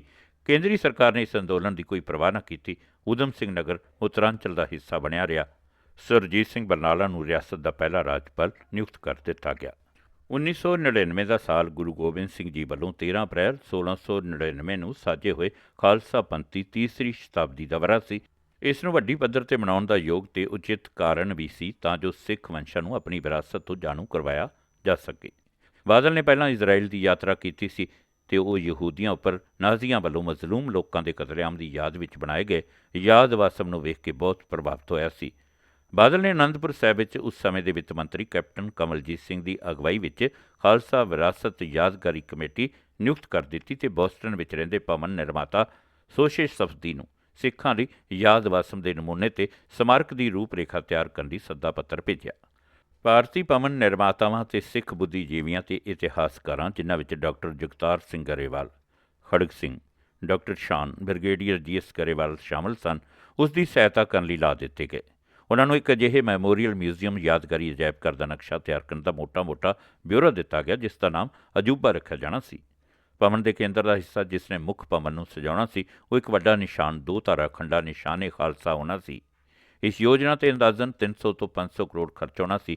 ਪੰਜਾਬ ਸਰਕਾਰ ਨੇ 160 ਕਰੋੜ ਰੁਪਏ ਦੇਣ ਦਾ ਇਕਰਾਰ ਕੀਤਾ। ਪ੍ਰਧਾਨ ਮੰਤਰੀ ਨੇ 100 ਕਰੋੜ ਰੁਪਏ ਹੋਰ ਦੇ ਦਿੱਤੇ। ਦਿਦਾਰ ਸਿੰਘ ਬੈਂਸ ਨੇ ਸਬਦੀ ਨੂੰ ਉਹਦੀ ਫੀਸ US ਡਾਲਰਾਂ ਵਿੱਚ ਅਦਾ ਕੀਤੀ। ਸ਼ੁਰੂ ਵਿੱਚ DS ਜਸਪਾਲ ਸਮੇਤ ਨੌਜਵਾਨ IAS ਅਫਸਰਾਂ ਨੂੰ ਸਮਾਗਮ ਦੇ ਜਸ਼ਨਾਂ ਦੀ ਵਿਸਥਾਰਪੂਰਵਕ ਵਿਉਂਤਬੰਦੀ ਕਰਨ ਦੀ ਜ਼ਿੰਮੇਵਾਰੀ ਸੌਂਪ ਦਿੱਤੀ ਗਈ। 2003 ਦੀ ਪਤਝੜ ਰੁੱਤ ਤੱਕ ਅਜਾਇਬ ਘਰ ਤੇ ਪ੍ਰਦਰਸ਼ਨੀ ਹਾਲ ਪੂਰੇ ਹੋ ਚੁੱਕੇ ਸਨ। ਸਮੂਹ ਨੂੰ ਵਿਸ਼ੇਸ਼ ਪ੍ਰਭਾਵਾਂ ਅਧੀਨ ਲੇਜ਼ਰ ਦੇ ਨਾਲ ਵਿਕਸਿਤ ਕਰਨ ਦਾ ਕੰਮ NID ਅਹਿਮਦਾਬਾਦ ਨੂੰ ਸੌਂਪ ਦਿੱਤਾ ਗਿਆ। ਖਾਲਸਾ ਪੰਥ ਦੀ ਸਿਰਜਣਾ ਦੀ ਤੀਸਰੀ ਸ਼ਤਾਬਦੀ ਦੇ ਸਮਾਗਮ ਪਹਿਲਾਂ ਕਿਸੇ ਵੀ ਹੋਏ ਸਮਾਗਮਾਂ ਨਾਲੋਂ ਬਹੁਤ ਵੱਡੀ ਪੱਧਰ 'ਤੇ ਮਨਾਏ ਗਏ। ਭਾਰਤ ਭਰ ਤੇ ਵਿਦੇਸ਼ਾਂ ਤੋਂ ਲੱਖਾਂ ਸਿੱਖ ਅਨੰਦਪੁਰ ਸਾਹਿਬ ਦੀ ਯਾਤਰਾ 'ਤੇ ਆਏ। ਸਿੱਖ ਵਿਦਵਾਨ, ਕਾਨੂੰਨਦਾਨ, ਕਲਾਕਾਰ, ਸ਼ਾਇਰ, ਚਿੱਤਰਕਾਰ, ਖਿਡਾਰੀ, ਜਿਨ੍ਹਾਂ ਨੇ ਆਪਣੇ ਆਪਣੇ ਖੇਤਰਾਂ ਵਿੱਚ ਨਾਮਣਾ ਖੱਟਿਆ ਸੀ, ਉਹਨਾਂ ਨੂੰ ਨਿਸ਼ਾਨੇ ਖਾਲਸਾ ਦੇ ਬਿੱਲਿਆਂ ਨਾਲ ਸਨਮਾਨਿਤ ਕੀਤਾ ਗਿਆ। ਕੁਸ਼ਤੀ, ਇੱਕ ਟੀਮ ਪਾਕਿਸਤਾਨ ਤੋਂ ਵੀ ਆਈ। ਤੰਬੂ ਲਾਉਣ, ਨਿਸ਼ਾਨੇਬਾਜ਼ੀ, ਰੱਸਾਕਸ਼ੀ ਤੇ ਬਹੁਤ ਹੋਰ ਖੇਡਾਂ ਦੇ ਮੁਕਾਬਲੇ ਹੁੰਦੇ ਰਹੇ ਤੇ ਬਾਕੀ ਲੋਕ ਗੁਰਦੁਆਰਿਆਂ ਦੇ ਦਰਸ਼ਨ ਕਰਦੇ ਰਹੇ। ਇਹ ਸਾਫ਼ ਪ੍ਰਤੱਖ ਸੀ, ਜੇ ਕਿਸੇ ਪ੍ਰਮਾਣ ਦੀ ਲੋੜ ਸੀ, ਕਿ ਖਾਲਸਾ ਆਪਣੇ ਸਿਰਜਣਾ ਵਾਲੇ ਦਿਨ ਵਾਂਗ ਗੂੰਜ ਪਾ ਰਿਹਾ ਹੈ। ਮੁੱਖ ਮੰਤਰੀ ਤੇ ਸ਼੍ਰੋਮਣੀ ਗੁਰਦੁਆਰਾ ਪ੍ਰਬੰਧਕ ਕਮੇਟੀ ਦੇ ਪ੍ਰਧਾਨ ਦੇ ਸਬੰਧ ਪਹਿਲਾਂ ਵਾਂਗ ਹੀ ਅਣਸੁਖਾਵੇਂ ਚੱਲਦੇ ਰਹੇ। ਦੋਵਾਂ ਵਿੱਚ ਮਤਭੇਦ ਤਖਤਾਂ ਦੇ ਜਥੇਦਾਰਾਂ, ਖਾਸ ਕਰਕੇ ਅਕਾਲ ਤਖਤ ਦੇ ਜਥੇਦਾਰ ਦੀ ਨਿਯੁਕਤੀ ਤੋਂ ਉੱਭਰ ਕੇ ਸਾਹਮਣੇ ਆਏ, ਜਿੱਥੇ ਧਾਰਮਿਕ ਸਮੱਸਿਆਵਾਂ ਤੇ ਮਰਿਆਦਾ ਨੂੰ ਭੰਗ ਕਰਨ ਦੇ ਵਿਰੋਧ ਵਿੱਚ ਕਸੂਰਵਾਰਾਂ ਨੂੰ ਬੁਲਾਇਆ ਜਾਂਦਾ ਤੇ ਤਨਖਾਹ ਲਗਾਈ ਜਾਂਦੀ ਹੈ। ਖਾਲਿਸਤਾਨ ਦੇ ਸਮਰਥਕ ਅੰਸ਼ਾਂ ਦਾ ਪ੍ਰਭਾਵ ਸਦਾ ਹੀ ਪ੍ਰਤੱਖ ਸੀ। ਟੌੜੇ ਨੂੰ ਉਹਨਾਂ ਦਾ ਸਮਰਥਨ ਪ੍ਰਾਪਤ ਸੀ। ਬਾਦਲ ਨੂੰ ਉਦਾਰ ਤੱਤਾਂ ਦੀ ਹਮਾਇਤ ਪ੍ਰਾਪਤ ਸੀ ਤੇ ਕਾਟਮਾ ਪੱਤਾ ਉਹਦੇ ਹੱਥ ਹੀ ਸੀ। ਪਹਿਲਾਂ ਉਸ ਨੇ ਜਥੇਦਾਰ ਰਣਜੀਤ ਸਿੰਘ ਨੂੰ ਬਰਤਰਫ ਕਰਵਾਇਆ ਤੇ ਫਿਰ ਉਸ ਦੀ ਥਾਂ ਸਵਰਨ ਮੰਦਰ ਦੇ ਗ੍ਰੰਥੀ ਮੋਹਨ ਸਿੰਘ ਨੂੰ ਨਿਯੁਕਤ ਕਰਵਾਇਆ ਤੇ ਉਸ ਵੱਲੋਂ ਇਹ ਪਦਵੀ ਗ੍ਰਹਿਣ ਕਰਨ ਤੋਂ ਝਿਜਕ ਵਿਖਾਉਣ ਤੇ ਇੱਕ ਹੋਰ ਗ੍ਰੰਥੀ ਪੂਰਨ ਸਿੰਘ ਨੂੰ ਕਾਰਜਕਾਰੀ ਜਥੇਦਾਰ ਨਿਯੁਕਤ ਕਰਵਾ ਦਿੱਤਾ, ਜੋ ਕਦੇ ਭਿੰਡਰਾਂਵਾਲੇ ਦਾ ਹਮਾਇਤੀ ਰਿਹਾ ਸੀ। ਬਾਦਲ ਟੌੜੇ ਵਿਰੁੱਧ ਹੋ ਗਿਆ, ਜਿਹੜਾ 25 ਵਾਰ ਸ਼੍ਰੋਮਣੀ ਗੁਰਦੁਆਰਾ ਪ੍ਰਬੰਧਕ ਕਮੇਟੀ ਦਾ ਪ੍ਰਧਾਨ ਚੁਣਿਆ ਗਿਆ। ਉਸਨੇ 16 ਮਾਰਚ 1999 ਨੂੰ ਟੌੜੇ ਦੀ ਥਾਂ ਤੇ ਬੀਬੀ ਜਾਗੀਰ ਕੌਰ ਦਾ ਨਾਮ ਤਜਵੀਜ਼ ਕਰਕੇ ਬੇਮਿਸਾਲ ਕਦਮ ਉਠਾਇਆ। ਸ਼੍ਰੋਮਣੀ ਗੁਰਦੁਆਰਾ ਪ੍ਰਬੰਧਕ ਕਮੇਟੀ ਦੀ ਪ੍ਰਧਾਨ ਬਣਨ ਵਾਲੀ ਉਹ ਪਹਿਲੀ ਇਸਤਰੀ ਸੀ। ਜਾਗੀਰ ਕੌਰ ਲੁਬਾਣਾ ਉਪਜਾਤੀ ਦੀ ਸਿੱਖ ਔਰਤ ਸੀ ਤੇ ਉਸ ਦੇ ਇਸ ਉਪ ਫਿਰਕੇ ਵਿੱਚ ਕਾਫੀ ਅਨੁਯਾਈ ਸਨ। ਬਾਦਲ ਨੇ ਉਸ ਨੂੰ ਵਿਧਾਨ ਸਭਾ ਦਾ ਮੈਂਬਰ ਚੁਣਵਾ ਕੇ ਸਮਾਜ ਭਲਾਈ ਮੰਤਰੀ ਬਣਾ ਦਿੱਤਾ। ਉਹਦੀ ਕਦੇ ਵੀ ਸਿੱਖ ਮਸਲਿਆਂ ਵਿੱਚ ਬਾਦਲ ਦੀ ਸਰਦਾਰੀ ਨੂੰ ਵੰਗਾਰਨ ਦੀ ਸੰਭਾਵਨਾ ਨਹੀਂ ਸੀ, ਪਰੰਤੂ ਉਹਦੀ ਚੋਣ ਤੋਂ ਛੇਤੀ ਹੀ ਮਗਰੋਂ ਉਸ ਦੀ ਕੀਰਤੀ, ਉਹਦੀ ਲੜਕੀ ਦੀ ਸ਼ਾਦੀ ਵਿਰੋਧ ਦੇ ਕਰਨ ਤੇ ਮਗਰੋਂ ਰਹੱਸਮਈ ਹਾਲਤ ਵਿੱਚ ਉਸ ਦੀ ਮ੍ਰਿਤੂ ਨਾਲ ਦਾਗੀ ਹੋ ਗਈ। ਉਹਦੇ ਦਾਹ ਸੰਸਕਾਰ ਨੂੰ ਅਦਾਲਤ ਵਿੱਚ ਉਹਦੇ ਜਵਾਈ ਨੇ ਚੁਣੌਤੀ ਦੇ ਦਿੱਤੀ। ਉਸ ਉੱਪਰ ਅਜੇ ਵੀ ਆਪਣੀ ਬੇਟੀ ਦੀ ਮੌਤ ਵਿੱਚ ਸ਼ਮੂਲੀਅਤ ਦੀ ਸਾਜ਼ਿਸ਼ ਦਾ ਇਲਜ਼ਾਮ ਲੱਗਾ ਹੋਇਆ। ਪੰਜਾਬ ਭਾਰਤ ਦੇ ਦੂਸਰੇ ਰਾਜਾਂ ਵਾਂਗ ਆਪਣੇ ਸਾਧਨ ਤੋਂ ਜ਼ਿਆਦਾ ਖਰਚ ਕਰਦਾ ਰਿਹਾ ਸੀ। ਆਪਣੀ 8,450 ਕਰੋੜ ਰੁਪਏ ਦੀ ਆਮਦਨੀ ਦੇ ਮੁਕਾਬਲੇ 'ਤੇ ਇਹ ਹਰ ਸਾਲ 10,282 ਕਰੋੜ ਰੁਪਏ ਖਰਚਦਾ ਰਿਹਾ ਸੀ। ਉਸ ਸਮੇਂ ਰਾਜ ਦੇ ਵਿੱਤ ਮੰਤਰੀ ਕੈਪਟਨ ਕਮਲਜੀਤ ਸਿੰਘ ਨੇ ਮੰਨਿਆ ਕਿ ਅਸੀਂ ਕਰਜ਼ ਲੈ ਕੇ ਕੰਮ ਚਲਾ ਰਹੇ ਹਾਂ। ਬਹੁਤ ਸਾਰਾ ਧਨ ਫਾਲਤੂ ਸਮਾਗਮਾਂ ਦੇ ਆਯੋਜਨ ਵਿੱਚ ਖਰਚ ਕਰਨ ਤੋਂ ਬਿਨਾਂ ਸਰਕਾਰੀ ਮੁਲਾਜ਼ਮਾਂ ਦੀਆਂ ਤਨਖਾਹਾਂ ਵਧਾਈਆਂ ਗਈਆਂ, ਮੰਤਰੀਆਂ ਨੂੰ ਵਧੇਰੇ ਸਹੂਲਤਾਂ ਦਿੱਤੀਆਂ ਗਈਆਂ। ਮਿਸਾਲ ਦੇ ਤੌਰ 'ਤੇ ਹਰ ਵਿਧਾਨ ਸਭਾ ਮੈਂਬਰ ਲਈ ਟਾਟਾ ਸੂਮੋ ਤੇ ਹਰ ਮਹੀਨੇ 500 ਲੀਟਰ ਡੀਜ਼ਲ ਮੁਫਤ ਤੇ ਹਰ ਮੰਤਰੀ ਲਈ ਬੇਹਿਸਾਬ ਪੈਟਰੋਲ ਦਿੱਤਾ ਗਿਆ।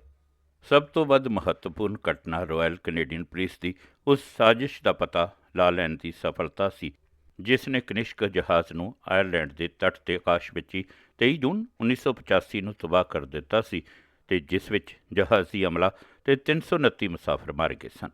ਇਹੋ ਜਿਹੀ ਸਫਲਤਾ ਹੀ ਏਅਰ ਇੰਡੀਆ ਦੇ ਜਹਾਜ਼ ਵਿੱਚ ਸਮਾਨ ਰੱਖ ਰਹੇ ਦੋ ਕੁਲੀਆਂ ਦੇ ਟੋਕੀਓ ਦੇ ਨਰੀਤਾ ਹਵਾਈ ਅੱਡੇ ਤੇ ਮਾਰੇ ਜਾਣ ਦੀ ਸਾਜ਼ਿਸ਼ ਦਾ ਪਤਾ ਲਾਉਣ ਵਿੱਚ ਮਿਲੀ। ਕੈਨੇਡਾ ਦੀ ਪੁਲਿਸ ਨੇ ਰਿਪਦਮਨ ਸਿੰਘ ਮਲਿਕ ਤੇ ਅਜੈਬ ਸਿੰਘ ਬੋਗਰਾ ਨੂੰ ਵੈਂਕੂਵਰ ਵਿੱਚ ਗ੍ਰਿਫਤਾਰ ਕਰ ਲਿਆ। ਦੂਸਰੇ ਸ਼ੱਕੀਆਂ ਵਿੱਚੋਂ ਸਰਦਾਰ ਤਲਵਿੰਦਰ ਸਿੰਘ ਪਰਮਾਰ ਜੋ ਸਾਜ਼ਿਸ਼ ਦਾ ਸਰਗਨਾ ਸੀ, ਉਹ ਪੰਜਾਬ ਪੁਲਿਸ ਨਾਲ ਇੱਕ ਮੁੱਠਭੇੜ ਵਿੱਚ ਮਾਰਿਆ ਗਿਆ ਸੀ। ਸੁਰਜਨ ਸਿੰਘ ਕਿਧਰੇ ਰੂਪੋਸ਼ ਹੋ ਗਿਆ।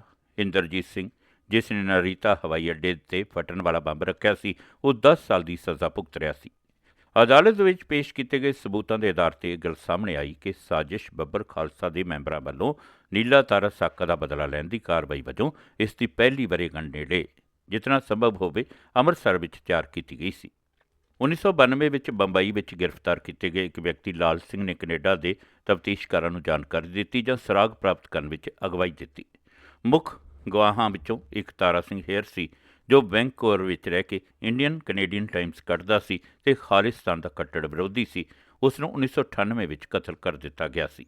ਬਾਦਲ ਸਰਕਾਰ ਦਾ ਵਿਖਾਵਾਕਾਰੀ ਤਮਾਸ਼ੇ ਤੇ ਸਮਾਗਮ ਕਰਨ ਦਾ ਝੁਕਾਅ ਜਾਰੀ ਰਿਹਾ। ਮਹਾਰਾਜਾ ਰਣਜੀਤ ਸਿੰਘ ਦੀ ਤਾਜਪੋਸ਼ੀ ਦੀ ਵਰ੍ਹੇਗੰਢ ਕੌਮੀ ਪੱਧਰ ਤੇ ਮਨਾਉਣ ਦਾ ਇੱਕ ਹੋਰ ਮੌਕਾ ਸੀ। ਮਹਾਰਾਜੇ ਦੀਆਂ ਪ੍ਰਾਪਤੀਆਂ ਦਰਸਾਉਣ ਲਈ ਆਵਾਜ਼ ਤੇ ਰੌਸ਼ਨੀ ਦੇ ਪ੍ਰੋਗਰਾਮ ਦਾ ਆਰੰਭ ਕੀਤਾ ਗਿਆ। ਪ੍ਰਧਾਨ ਮੰਤਰੀ ਵਾਜਪਾਈ ਇਸ ਦੇ ਮੁੱਖ ਮਹਿਮਾਨ ਸਨ। ਉਸ ਦੇ ਮੰਤਰੀ ਮੰਡਲ ਦੇ ਕਈ ਮੰਤਰੀ ਹਾਜ਼ਰ ਸਨ। ਫਕੀਰ ਪਰਿਵਾਰ ਵਿੱਚੋਂ ਜਿਸ ਦੇ ਮੈਂਬਰ ਮਹਾਰਾਜੇ ਦੇ ਮੰਤਰੀ ਤੇ ਰਾਜਪਾਲ ਰਹੇ ਸਨ, ਇੱਕ ਨੌਜਵਾਨ ਇਸ ਮੌਕੇ ਲਾਹੌਰ ਤੋਂ ਆਇਆ ਤੇ ਇੱਕ ਫਰਾਂਸੀਸੀ ਵੀ ਆਇਆ ਜਿਸ ਦਾ ਪੂਰਵਜ ਮਹਾਰਾਜੇ ਦੀ ਫੌਜ ਵਿੱਚ ਮੁਲਾਜ਼ਮ ਰਿਹਾ ਸੀ। ਜਿਸ ਤਰ੍ਹਾਂ ਸਮਾਗਮ ਬਾਰੇ ਹੁੰਦਾ ਹੈ, ਇਹ ਵੀ ਦੂਸਰਿਆਂ ਸਮਾਗਮਾਂ ਵਾਂਗ ਬਹੁਤ ਸਫਲ ਰਿਹਾ ਤੇ ਇਸ ਦਾ ਕਾਫੀ ਪ੍ਰਚਾਰ ਹੋਇਆ। ਜਦੋਂ ਬਾਦਲ ਸਮਾਗਮਾਂ ਤੇ ਕਾਨਫਰੰਸਾਂ ਵਰਗੇ ਕੰਮਾਂ ਵਿੱਚ ਲੱਗਾ ਰਿਹਾ, ਉਹਦੇ ਵਿਰੋਧੀ ਪੰਜਾਬ ਵਿੱਚ 2002 ਵਿੱਚ ਹੋਣ ਵਾਲੀਆਂ ਚੋਣਾਂ ਦੀ ਤਿਆਰੀ ਕਰਦੇ ਰਹੇ। ਲੋਕ ਰਾਏ ਪ੍ਰਗਟ ਕਰ ਰਹੀ ਸੀ ਕਿ ਅਕਾਲੀ ਭਾਜਪਾ ਸਰਕਾਰ ਚੋਣਾਂ ਹਾਰ ਜਾਏਗੀ। ਚੋਣ ਨਜੂਮੀਆਂ ਦੀ ਭਵਿੱਖਬਾਣੀ ਅਨੁਸਾਰ ਅਮਰਿੰਦਰ ਸਿੰਘ ਤੇ ਰਜਿੰਦਰ ਕੌਰ ਫੱਟਲ ਦੀ ਅਗਵਾਈ ਵਿੱਚ ਕਾਂਗਰਸ ਸੋਝਾ ਫਿਰ ਜਿੱਤ ਪ੍ਰਾਪਤ ਕਰ ਲਵੇਗੀ। ਕਾਂਗਰਸ 5 ਸੀਟਾਂ ਦੇ ਮਾਮੂਲੀ ਵਾਅਦੇ ਨਾਲ 117 ਵਿੱਚੋਂ 62 ਸੀਟਾਂ ਹੀ ਲਿਜਾ ਸਕੀ ਤੇ ਉਸ ਦੀ ਸਹਿਯੋਗੀ CPI ਨੂੰ ਇੱਕੋ ਸੀਟ ਹੀ ਮਿਲੀ। ਸਭ ਤੋਂ ਵੱਡਾ ਘਾਟਾ ਭਾਜਪਾ ਨੂੰ ਪਿਆ ਜਿਸ ਦੇ 23 ਉਮੀਦਵਾਰਾਂ ਵਿੱਚੋਂ 20 ਹਾਰ ਗਏ। ਸ਼ਹਿਰੀ ਹਿੰਦੂਆਂ ਤੇ ਦਲਿਤਾਂ ਨੇ ਕਾਂਗਰਸ ਨੂੰ ਵੋਟ ਪਾਈ। ਭੱਠਲ ਨੇ ਦੁਬਾਰਾ ਮੁੱਖ ਮੰਤਰੀ ਬਣਾਏ ਜਾਣ ਲਈ ਆਪਣਾ ਦਾਅਵਾ ਪੇਸ਼ ਕੀਤਾ। ਕਾਂਗਰਸ ਪ੍ਰਧਾਨ ਸੋਨੀਆ ਗਾਂਧੀ ਨੇ ਅਮਰਿੰਦਰ ਸਿੰਘ ਨੂੰ ਪਹਿਲ ਦਿੱਤੀ। ਫਿਰ ਉਸਨੇ ਪ੍ਰਦੇਸ਼ ਕਾਂਗਰਸ ਦਾ ਪ੍ਰਧਾਨ ਚੁਣੇ ਜਾਣ ਦੀ ਕੋਸ਼ਿਸ਼ ਕੀਤੀ, ਪਰੰਤੂ ਅਮਰਿੰਦਰ ਸਿੰਘ ਨੇ ਇੱਕ ਸਾਬਕਾ ਲੋਕ ਸਭਾ ਮੈਂਬਰ HS ਹੰਸਪਾਲ ਨੂੰ ਕਾਂਗਰਸ ਪ੍ਰਧਾਨ ਬਣਾਉਣਾ ਬਿਹਤਰ ਸਮਝਿਆ। ਭੱਠਲ ਨੇ ਹਾਰ ਮੰਨ ਲਈ ਤੇ ਆਖਰ ਮੰਤਰੀ ਦਾ ਪਦ ਪ੍ਰਵਾਨ ਕਰ ਲਿਆ। ਭਾਵੇਂ ਰਾਜ ਦੀ ਆਰਥਿਕ ਹਾਲਤ ਬਹੁਤ ਭੈੜੀ ਸੀ, ਪਰ ਅਮਰਿੰਦਰ ਸਿੰਘ ਨੇ ਬਾਦਲ ਦੇ ਹਿਸਾਬ ਕਿਤਾਬ ਦਾ ਲੇਖਾ ਜੋਖਾ ਚੁਕਤਾ ਕਰਨ ਵੱਲ ਵੱਧ ਧਿਆਨ ਦਿੱਤਾ ਤੇ ਉਸਨੇ ਤਾਕਤ ਦੀ ਬੌਕਰ ਹੱਥ ਲੈ ਕੇ ਐਲਾਨ ਕਰ ਦਿੱਤਾ ਕਿ ਉਹ ਰਾਜ ਵਿੱਚੋਂ ਭ੍ਰਿਸ਼ਟਾਚਾਰ ਨੂੰ ਖਤਮ ਕਰ ਦੇਵੇਗਾ।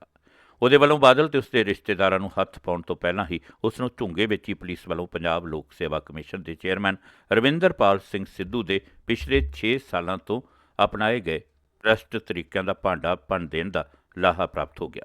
ਸਿੱਧੂ ਇੰਡੀਅਨ ਐਕਸਪ੍ਰੈਸ ਦਾ ਟ੍ਰਿਬਿਊਨ ਤੇ ਹਿੰਦੂ ਦਾ ਪੱਤਰਕਾਰ ਰਿਹਾ ਸੀ। ਇਹ ਜਾਣਕਾਰੀ ਪ੍ਰਾਪਤ ਹੋਈ ਕਿ ਸਿੱਧੂ PPSC ਨੂੰ ਪੈਸੇ ਇਕੱਠੇ ਕਰਨ ਵਾਲੀ ਮਸ਼ੀਨ ਬਣਾਉਣ ਵਿੱਚ ਲੱਗਾ ਰਿਹਾ ਤੇ ਸਾਰੀਆਂ ਪ੍ਰਾਂਤਿਕ ਸੇਵਾਵਾਂ ਦੀ ਚੋਣ ਲਈ ਨਿਸ਼ਚਿਤ ਕਰਕੇ ਨਕਦ ਪੈਸੇ ਲੈਂਦਾ ਰਿਹਾ ਸੀ। ਬਾਦਲ ਤੇ ਉਹਦੇ ਪਰਿਵਾਰ ਦੀ ਛਾਣਬੀਣ 'ਚੋਂ ਬਹੁਤਾ ਕੁਝ ਨਾ ਮਿਲਿਆ। ਉਹਨਾਂ ਦੇ ਘਰਾਂ ਦੀ ਪੁਲਿਸ ਨੇ ਤਲਾਸ਼ੀ ਲਈ। ਉਹਨਾਂ ਦੀ ਜ਼ਮੀਨ ਜਾਇਦਾਦ ਦੀ ਪੈਮਾਇਸ਼ ਕੀਤੀ ਗਈ। ਅਮਰਿੰਦਰ ਸਿੰਘ ਨੇ ਬਾਦਲ ਉੱਪਰ ਇਲਜ਼ਾਮ ਲਾਇਆ ਕਿ ਉਸ ਕੋਲ ਦੇਸ਼ ਅੰਦਰ ਤੇ ਵਿਦੇਸ਼ਾਂ ਵਿੱਚ ਵੱਖ-ਵੱਖ ਨਾਵਾਂ ਹੇਠ ਬਹੁਤ ਭਾਰੀ ਜਾਇਦਾਦ ਹੈ। ਬਾਦਲ ਨੇ ਮੋੜਵੇਂ ਉੱਤਰ ਵਜੋਂ ਅਮਰਿੰਦਰ ਤੇ ਹੱਤਕ ਇੱਜ਼ਤ ਦਾ ਮੁਕੱਦਮਾ ਠੋਕ ਦਿੱਤਾ। ਸਤੰਬਰ 2005 ਵਿੱਚ ਅਮਰਿੰਦਰ ਸਿੰਘ ਤੇ ਬਾਦਲ ਇੱਕ ਦੂਸਰੇ ਨੂੰ ਬੋਲ ਕਬੋਲ ਕਰਦੇ ਰਹੇ ਤੇ ਵਿਦੇਸ਼ੀ ਬੈਂਕਾਂ ਵਿੱਚ ਪੈਸੇ ਜਮ੍ਹਾਂ ਕਰਾਉਣ, ਜ਼ਮੀਨ ਤੇ ਅਚਲ ਸੰਪਤੀ ਦੀ ਲੁੱਟ-ਖਸੁੱਟ ਕਰਨ ਤੇ ਹੜੱਪਣ ਦੇ ਇਲਜ਼ਾਮ ਲਗਾਉਂਦੇ ਰਹੇ। ਦੋਵੇਂ ਜਨਤਾ ਵਿੱਚ ਮਜ਼ਾਕ ਦਾ ਵਿਸ਼ਾ ਬਣੇ ਰਹੇ ਤੇ ਪੰਜਾਬ ਦੇ ਵਿਅੰਗਕਾਰ ਜਸਪਾਲ ਭੱਟੀ ਦੇ ਭੰਡੀ ਪ੍ਰਚਾਰ ਵਾਲੇ ਨਾਟਕਾਂ ਦਾ ਚੰਡੀਗੜ੍ਹ ਵਿੱਚ ਮਸਾਲਾ ਬਣਦੇ ਰਹੇ। 102 ਸਾਲਾ ਬਜ਼ੁਰਗ ਮੋਹਨ ਸਿੰਘ ਅਬਰਾਏ ਤੇ ਰੌਣਕ ਸਿੰਘ ਦੀ ਸਤੰਬਰ 2002 ਵਿੱਚ ਹੋਈ ਮੌਤ ਨੇ ਉਸ ਸਾਹਸੀ ਭਾਵਨਾ ਦੀ ਯਾਦ ਤਾਜ਼ਾ ਕਰ ਦਿੱਤੀ ਜੋ ਪੰਜਾਬੀ ਹਿੰਦੂਆਂ ਸਿੱਖਾਂ ਵਿੱਚ ਔਕੜਾਂ ਤੇ ਕਾਬੂ ਪਾਉਣ ਵਿੱਚ ਆਮ ਮਿਲਦੀ ਹੈ। ਮੋਹਨ ਸਿੰਘ ਇੱਕ ਅੰਗਰੇਜ਼ ਹੋਟਲ ਮਾਲਕ ਦਾ ਸ਼ਿਮਲੇ ਵਿੱਚ ਮੁਨਸ਼ੀ ਹੁੰਦਾ ਸੀ ਜਿਹੜਾ ਇਸ ਨੂੰ ਵੇਚ ਕੇ ਇੰਗਲੈਂਡ ਚਲੇ ਜਾਣਾ ਚਾਹੁੰਦਾ ਸੀ। ਮੋਹਨ ਸਿੰਘ ਨੇ ਉਸ ਨੂੰ ਮਨਾ ਲਿਆ ਕਿ ਉਹ ਹੋਟਲ ਉਸ ਨੂੰ ਵੇਚ ਦੇਵੇ। ਫਿਰ ਉਹ ਹੋਟਲ ਖਰੀਦਦਾ ਗਿਆ ਤੇ ਉਸਨੇ ਭਾਰਤ ਦੇ ਵੱਖ-ਵੱਖ ਰਾਜਾਂ ਤੇ ਵਿਦੇਸ਼ਾਂ ਵਿੱਚ ਇੱਕ ਹੋਟਲਾਂ ਦਾ ਵਿਸ਼ਾਲ ਸਿਲਸਿਲਾ ਕਾਇਮ ਕਰ ਲਿਆ। ਰੌਣਕ ਸਿੰਘ ਲਾਹੌਰ ਤੋਂ ਜੋ ਕੁਝ ਥੋੜ੍ਹਾ ਬਹੁਤ ਉਸ ਕੋਲ ਸੀ ਛੱਡ ਕੇ ਇੱਕ ਮਸਾਜ ਗਰੀਬ ਸ਼ਰਨਾਰਥੀ ਬਣ ਕੇ ਆਇਆ ਸੀ। ਉਸਨੇ ਦਿੱਲੀ ਦੇ ਚਾਂਦਨੀ ਚੌਂਕ ਵਿੱਚ ਲੋਹੇ ਦੀਆਂ ਨਾਲਾਂ ਵੇਚਣ ਦੀ ਦੁਕਾਨ ਖੋਲ੍ਹੀ। ਫਿਰ ਉਹ ਹਿਊਮ ਪਾਈਪਸ ਬਣਾਉਣ ਲੱਗ ਪਿਆ ਤੇ ਭਾਰਤੀ ਮੋਟਰ ਗੱਡੀਆਂ ਦੀ ਵੱਧ ਰਹੀ ਮੰਗ ਦੀ ਪੂਰਤੀ ਲਈ ਉਸਨੇ ਅਪੋਲੋ ਟਾਇਰ ਤਿਆਰ ਕਰਨ ਲਈ ਕਾਰਖਾਨਾ ਲਗਾ ਲਿਆ। ਜਦੋਂ ਸੰਜੇ ਗਾਂਧੀ ਨੇ ਮਰੂਤੀ ਕਾਰ ਯੋਜਨਾ ਆਰੰਭ ਕੀਤੀ ਤਾਂ ਰੌਣਕ ਸਿੰਘ ਇਹਦਾ ਪਹਿਲਾ ਚੇਅਰਮੈਨ ਬਣ ਗਿਆ ਤੇ ਫਿਰ ਉਹ ਅਰਬਾਂ ਰੁਪਏ ਦਾ ਉਦਯੋਗ ਛੱਡ ਕੇ ਮਰ ਗਿਆ। ਇਸ ਤੋਂ ਵੀ ਵਧੇਰੇ ਸ਼ਾਨਦਾਰ ਸਫਲਤਾ ਭਾਈ ਮੋਹਨ ਸਿੰਘ ਦੀ ਰਣਬੈਕਸੀ ਨੂੰ ਮਿਲੀ, ਜਿਸ ਦੀ ਬੁਨਿਆਦ ਉਸਨੇ 1962 ਵਿੱਚ ਰੱਖੀ ਸੀ। ਇਹ ਅੱਜ ਭਾਰਤ ਦੀ ਸਭ ਤੋਂ ਚੋਟੀ ਦੀ ਔਸ਼ਧੀ ਨਿਰਮਾਣ ਤੇ ਵੇਚਣ ਵਾਲੀ ਕੰਪਨੀ ਹੈ, ਜਿਸ ਦੇ ਮਾਲ ਦੀ ਕੁੱਲ ਵਿਸ਼ਵ ਵਿੱਚ ਅਸਲ ਵਿਕਰੀ 76 ਕਰੋੜ 40 ਅਮਰੀਕੀ ਡਾਲਰ ਬਣਦੀ ਹੈ ਤੇ ਇਸ ਦਾ ਪ੍ਰਬੰਧ ਡੀਐਸ ਬਰਾੜ ਕਰਦਾ ਹੈ।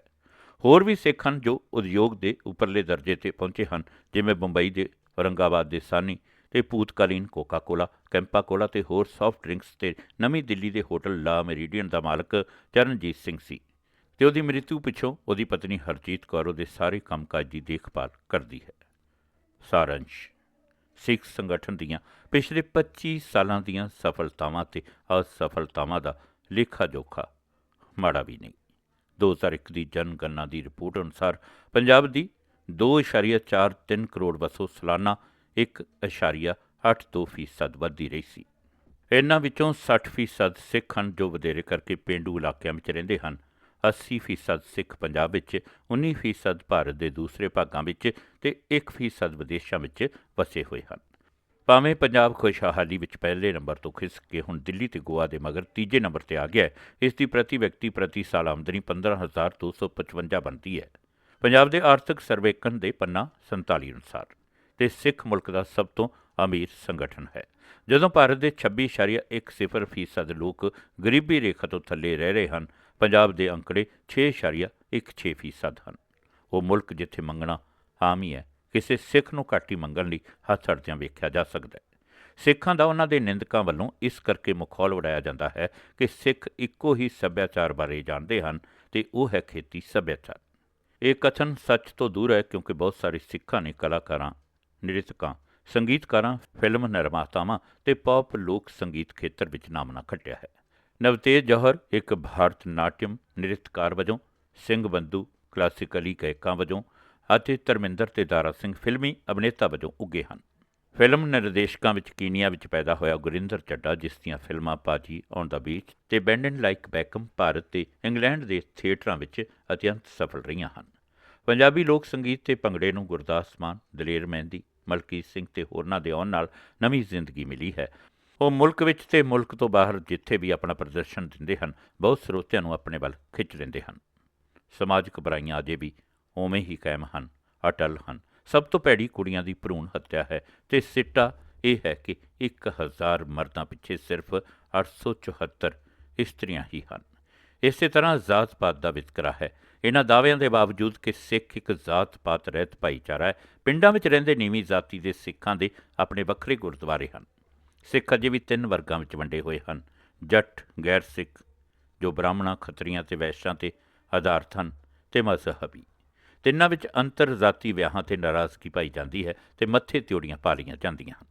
ਇੱਕ ਵਰਣਨਯੋਗ ਤਬਦੀਲੀ ਜਿਸ ਦੇ ਭਵਿੱਖ ਵਿੱਚ ਭੈੜੇ ਪ੍ਰਭਾਵ ਹੋ ਸਕਦੇ ਹਨ। ਵੱਡੀ ਪੱਧਰ ਤੇ ਬਿਹਾਰੀ ਤੇ ਉੱਤਰ ਪ੍ਰਦੇਸ਼ ਦੇ ਖੇਤ ਮਜ਼ਦੂਰਾਂ ਦਾ ਪੰਜਾਬ ਵੱਲ ਪ੍ਰਵਾਹ ਹੈ। ਉਹ ਪੰਜਾਬ ਵਿੱਚ ਫਸਲ ਦੀ ਕਟਾਈ ਸਮੇਂ ਮਜ਼ਦੂਰ ਬਣ ਕੇ ਆਉਂਦੇ ਹਨ, ਪਰ ਬਹੁਤੇ ਪੰਜਾਬ ਵਿੱਚ ਰਹਿ ਕੇ ਘਰ ਬਣਾ ਲੈਂਦੇ ਹਨ, ਵੋਟਾਂ ਬਣਵਾ ਲੈਂਦੇ ਹਨ ਤੇ ਰਾਸ਼ਨ ਕਾਰਡ ਵੀ ਬਣਵਾ ਲੈਂਦੇ ਹਨ। ਸਿੱਖ ਕਿਸਾਨਾਂ ਦੇ ਪੁੱਤਰ ਜੋ ਹੱਥੀਂ ਮਿਹਨਤ ਮਜ਼ਦੂਰੀ ਤੋਂ ਟਲਦੇ ਹਨ, ਯੂਰਪ, ਕੈਨੇਡਾ ਤੇ ਅਮਰੀਕਾ ਜਾਂ ਹੋਰ ਬਾਹਰਲੇ ਦੇਸ਼ਾਂ ਵਿੱਚ ਜਿੱਥੇ ਵੀ ਉਹਨਾਂ ਨੂੰ ਰਾਹਦਾਰੀ ਜਾਂ ਕੰਮ ਕਰਨ ਦੇ ਇਜਾਜ਼ਤਨਾਮੇ ਮਿਲ ਜਾਂਦੇ ਹਨ, ਪ੍ਰਵਾਸ ਕਰ ਜਾਂਦੇ ਹਨ। ਜੇ ਇਹ ਵਰਤਾਰਾ ਜਾਰੀ ਰਿਹਾ ਤਾਂ ਇਸ ਦੇ ਰਾਜ ਦੇ ਸੰਪਰਦਾਇਕ ਸਮੀਕਰਨ 'ਤੇ ਬੜੇ ਗੰਭੀਰ ਪ੍ਰਭਾਵ ਪੈਣਗੇ। ਹਿੰਦੂਆਂ ਤੇ ਸਿੱਖਾਂ ਦੇ ਆਪਸੀ ਸਬੰਧ ਜੋ ਨੀਲਾ ਤਾਰਾ ਸਾਕਾ ਤੇ ਨਵੰਬਰ 1984 ਵੇਲੇ ਸਿੱਖ ਵਿਰੋਧੀ ਹਿੰਸਾ ਤੇ ਦੰਗਿਆਂ ਪਿੱਛੋਂ ਬੜੇ ਤਲਖ ਹੋ ਗਏ ਸਨ, ਹੁਣ ਹੌਲੀ-ਹੌਲੀ ਨਿਰਸਨ ਦੇ ਬਹੁਤ ਸੁਖਾਵੇਂ ਤੇ ਇਕਸੁਰਤਾ ਵਾਲੇ ਹੋ ਗਏ ਹਨ। ਭਾਵੇਂ ਸਬੰਧ ਪਹਿਲਾਂ ਵਾਂਗ 9 ਮਾਸ ਵਾਲੇ ਆਦਰਸ਼ਕ ਨਾ ਵੀ ਹੋ ਸਕਣ, ਪਰ ਇਹ ਕਿਹਾ ਜਾ ਸਕਦਾ ਹੈ ਕਿ ਵੱਖ-ਵੱਖ ਰਹਿ ਕੇ ਵੀ ਉਹ ਸ਼ਾਂਤੀ ਨਾਲ ਰਹਿ ਸਕਦੇ ਹਨ। ਵਿਦੇਸ਼ਾਂ ਵਿੱਚ ਵਸੇ ਸਿੱਖਾਂ ਲਈ ਮਾਣ ਕਰਨ ਦੇ ਅਨੇਕਾਂ ਕਾਰਨ ਹਨ। ਕੈਨੇਡਾ ਵਿੱਚ ਸਿੱਖਾਂ ਨੇ ਲੱਕੜੀ ਕੱਟਣ, ਕਾਰਖਾਨਿਆਂ ਦੇ ਕਾਮਿਆਂ ਤੇ ਟੈਕਸੀ ਚਾਲਕਾਂ ਵਜੋਂ ਕੰਮ ਸ਼ੁਰੂ ਕੀਤਾ। ਹੁਣ ਉੱਥੇ ਉਹ ਕਿਸਾਨ ਵੀ ਹਨ, ਪੇਸ਼ਾਵਰ ਵੀ ਤੇ ਉਦਯੋਗਪਤੀ ਵੀ ਹਨ ਤੇ ਉਹਨਾਂ ਨੇ ਉੱਥੋਂ ਦੀ ਰਾਜਸੀ ਜ਼ਿੰਦਗੀ ਵਿੱਚ ਆਪਣੀ ਹੋਂਦ ਦਾ ਅਹਿਸਾਸ ਕਰਵਾ ਦਿੱਤਾ ਹੈ। ਉੱਜਲ ਦੋਸਾਂਝ ਪਿੱਛੋਂ ਜੋ ਬ੍ਰਿਟਿਸ਼ ਕੋਲੰਬੀਆ ਦਾ 2001 ਵਿੱਚ ਪ੍ਰਧਾਨ ਮੰਤਰੀ ਬਣਿਆ, ਗੁਲਜ਼ਾਰ ਚੀਮਾ ਪ੍ਰਾਂਤਕ ਸਰਕਾਰ ਵਿੱਚ ਮੰਤਰੀ ਬਣਿਆ ਤੇ ਹਰਬ ਧਾਲੀਵਾਲ ਸੰਘ ਸਰਕਾਰ ਵਿੱਚ ਮੰਤਰੀ ਬਣ ਗਿਆ। ਰਮਿੰਦਰ ਗਿੱਲ ਪ੍ਰਧਾਨ ਮੰਤਰੀ ਦਾ ਪਾਰਲੀਮੈਂਟਰੀ ਸਹਾਇਕ ਹੈ। ਅਮਰੀਕਾ ਵਿੱਚ ਆੜੂ ਸਮਰਾਟ ਦਿਦਾਰ ਸਿੰਘ ਤੋਂ ਬਿਨਾਂ HS ਸਮਰਾ ਵੀ ਹੈ, ਜਿਸ ਦੀ ਔਕਰਾ ਕਰੇਲੇ ਜਿਹੀਆਂ ਭਾਰਤੀ ਸਬਜ਼ੀਆਂ ਪੈਦਾ ਕਰਨ ਵਿੱਚ ਮਹਾਰਤ ਹੈ। ਡਾਕਟਰ NS ਕਪਾਨੀ, ਜੋ ਲੰਡਨ, ਸਾਨ ਫਰਾਂਸਿਸਕੋ ਤੇ ਵਾਸ਼ਿੰਗਟਨ ਵਿੱਚ ਸਿੱਖ ਸਮ੍ਰਿਤੀ ਚਿੰਨ੍ਹਾਂ ਦੀ ਨੁਮਾਇਸ਼ਾਂ ਦਾ ਪ੍ਰਬੰਧਕ ਕਰਨ ਵਿੱਚ ਪ੍ਰਮੁੱਖ ਸੀ ਤੇ ਜਿਸ ਨੂੰ ਰੇਸ਼ੇਦਾਰ ਐਨਕਾਂ ਦਾ ਪਜਾਮਾ ਕਿਹਾ ਜਾਂਦਾ ਹੈ, ਹੁਣ ਉਹ ਰੇਸ਼ੇਦਾਰ ਕੱਚ ਦੀਆਂ ਵਸਤੂਆਂ ਦਾ ਸਭ ਤੋਂ ਸਰਵੋਤਮ ਅਧਿਕਾਰ ਪੱਤਰ ਪ੍ਰਾਪਤ ਕਰਤਾ ਹੈ। ਸੰਤ ਸਿੰਘ ਛਤਵਾਲ ਮੁਲਕ ਭਰ ਵਿੱਚ ਹੋਟਲਾਂ ਦੇ ਸਿਲਸਿਲੇ ਦਾ ਮਾਲਕ ਹੈ ਤੇ ਉਹ ਰਾਸ਼ਟਰਪਤੀ ਬਿਲ ਕਲਿੰਟਨ ਦੀ ਚੋਣ ਮੁਹਿੰਮ ਲਈ ਪੈਸਾ ਇਕੱਠਾ ਕਰਨ ਵਾਲੇ ਪ੍ਰਮੁੱਖ ਮੋਹਰੀਆਂ ਵਿੱਚੋਂ ਇੱਕ ਸੀ। ਵਾਸ਼ਿੰਗਟਨ DC ਦੇ ਅਮੀਰ ਵਪਾਰੀ ਨਾਨਕ ਕੋਹਲੀ ਨੇ ਭਾਰਤ ਵਿੱਚ ਪ੍ਰਾਇਮਰੀ ਸਿੱਖਿਆ ਨੂੰ ਉਤਸ਼ਾਹਿਤ ਕਰਨ ਲਈ 25 ਕਰੋੜ ਰੁਪਏ ਦਾ ਖੈਰਾਤੀ ਟਰਸਟ ਕਾਇਮ ਕੀਤਾ ਹੈ। ਇੰਗਲੈਂਡ ਵਿੱਚ ਹਾਊਸ ਆਫ ਕਾਮਨਸ ਤੇ ਹਾਊਸ ਆਫ ਲਾਰਡਸ ਦੋਵਾਂ ਵਿੱਚ ਸਿੱਖ ਪਾਰਲੀਮੈਂਟ ਮੈਂਬਰ ਹਨ। ਰੌਬਨ ਸਿੰਘ ਲਖਤੀ ਬਣਨ ਵਾਲਾ ਸਭ ਤੋਂ ਛੋਟੀ ਉਮਰ ਦਾ ਵਿਅਕਤੀ ਹੈ। ਪਾਰਲੀਮੈਂਟ ਦੇ ਚੋਣ ਹਲਕਿਆਂ ਵਿੱਚ ਸਿੱਖ ਜੱਜ ਤੇ ਨਗਰਪਤੀ ਹਨ। ਇਸ ਸੰਪਰਤਾ ਦੀ ਸਫਲਤਾ ਦੀ ਕਹਾਣੀ ਪੂਰਬੀ ਅਫਰੀਕਾ, ਸਿੰਗਾਪੁਰ, ਆਸਟ੍ਰੇਲੀਆ ਤੇ ਨਿਊਜ਼ੀਲੈਂਡ ਵਿੱਚ ਵੀ ਦੁਹਰਾਈ ਗਈ ਹੈ। ਕਿਹਾ ਜਾ ਸਕਦਾ ਹੈ ਕਿ ਭਾਵੇਂ ਸਿੱਖ ਆਪਣੇ ਭੂਤਕਾਲ ਦੀ ਬਹੁਤ ਸਾਰੀ ਸ਼ੋਭਾ ਤੇ ਸ਼ਾਨ ਗਵਾ ਚੁੱਕੇ ਹਨ, ਪਰ ਉਹਨਾਂ ਦੇ ਉੱਦਮ ਤੇ ਦਬੰਗਪੁਣੇ ਦੀ ਭਾਵਨਾ ਅਜੇ ਵੀ ਜ਼ਿੰਦਾ ਹੈ। ਸ਼ਾਇਦ ਜਿਹੜੀ ਚੀਜ਼ ਉਹਨਾਂ ਨੂੰ ਉਤਸ਼ਾਹ ਦਿੰਦੀ ਹੈ, ਉਹਨਾਂ ਵਿੱਚ ਜ਼ਿੰਦਗੀ ਧੜਕਾਉਂਦੀ ਹੈ। ਇਹ ਉਹਨਾਂ ਦਾ ਮਿੱਟ ਵਿਸ਼ਵਾਸ ਹੈ ਕਿ ਆਦਮੀ ਨੂੰ ਕਦੇ ਹੌਸਲਾ ਨਹੀਂ ਹਾਰਨਾ ਚਾਹੀਦਾ ਤੇ ਸਦਾ ਹੀ ਚੜ੍ਹਦੀ ਕਲਾ ਵਿੱਚ ਰਹਿਣਾ ਚਾਹੀਦਾ ਹੈ।